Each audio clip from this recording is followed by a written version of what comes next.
Russia Ukraine যুদ্ধ দিনকে দিন ভয়াবহ হয়ে উঠছে। সম্প্রতি 24 ঘন্টার মধ্যে রুশ বাহিনী ইউক্রেনের 53টি ড্রোন নিয়ন্ত্রণ পোস্ট এবং 8টি স্টারলিংক স্যাটেলাইট টার্মিনাল গুড়িয়ে দিয়েছে। রাশিয়ার পক্ষ থেকে দাবি করা হয়েছে, এই হামলায় ইউক্রেনের অন্তত 190 জন সেনা নিহত হয়েছেন। রুশ সামরিক ইউনিট ব্যাটল গ্রুপ ইস্ট এর মুখপাত্র আলেকজান্ডার গার্দোয়েভ জানান, গত একদিনে তারা ইউক্রেনের বিভিন্ন সামরিক স্থাপনায় বড় ধরনের ধ্বংসযজ্ঞ চালিয়েছে। এতে একটি সাজোয়াযান, 8টি মোটরযান এবং 13টি ড্রোন নিয়ন্ত্রণ কেন্দ্র ধ্বংস হয়।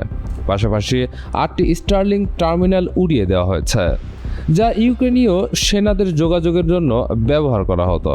এছাড়াও গর্দোয়েভ দাবি করেন, রুশ ইউনিটগুলো ইউক্রেনীয় প্রতিরক্ষা ভেদ করে সামনে অগ্রসর হয়েছে এবং তাদের 2টি যান্ত্রিক ব্রিগেড ও একটি মেরিন ব্রিগেডে গুরুতর আঘাত হেনেছে। অন্যদিকে ব্যাটল গ্রুপ ওয়েস্ট এর মুখপাত্র লিওনিদ শারোভ জানান, তাদের বাহিনীও ইউক্রেনীয় সেনাদের উপর ব্যাপক হামলা চালিয়েছে। এতে 220 জন ইউক্রেনীয় সেনা হতাহত হন। ধ্বংস করা হয় 41টি ড্রোন নিয়ন্ত্রণ পোস্ট, 25টি ড্রোন, 2টি ইলেকট্রনিক ওয়ারফেয়ার স্টেশন এবং 4টি গোলাবারুদ ডিপো।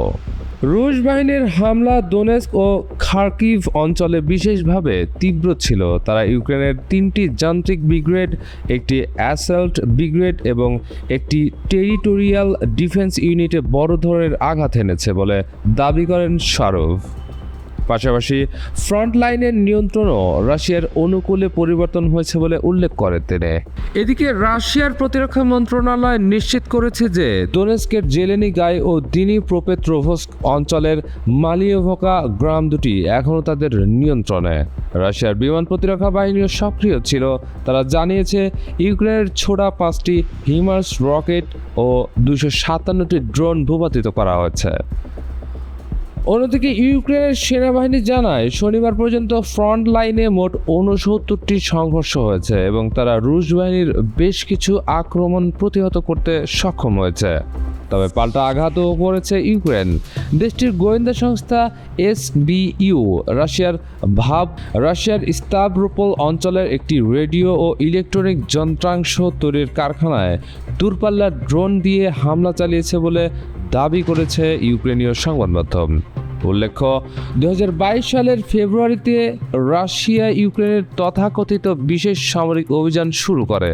তাদের দাবি, এটি ন্যাটোর সম্প্রসারণ ও নাৎসি ভাবাদর্শ প্রতিরোধের অংশ। কিন্তু পশ্চিমা দেশগুলো বলছে, এটি একটি অনাকাঙ্ক্ষিত আগ্রাসন। বর্তমানে যুদ্ধ পরিস্থিতি ক্রমেই জটিল হয়ে উঠছে। এই যুদ্ধের কারণে দুই দেশের মানুষ চরম দুর্ভোগে রয়েছে। প্রতিদিনই বাড়ছে হতাহতের সংখ্যা। এখন দেখার বিষয়, আন্তর্জাতিক পরিসরে এই যুদ্ধ কিভাবে মোড় নেয় এবং আদৌ কোনো সমাধানের দিকে এগিয়ে যায় কিনা। এখন পর্যন্তই। মেহেদী হাসান, ডেইলি মিন্ট।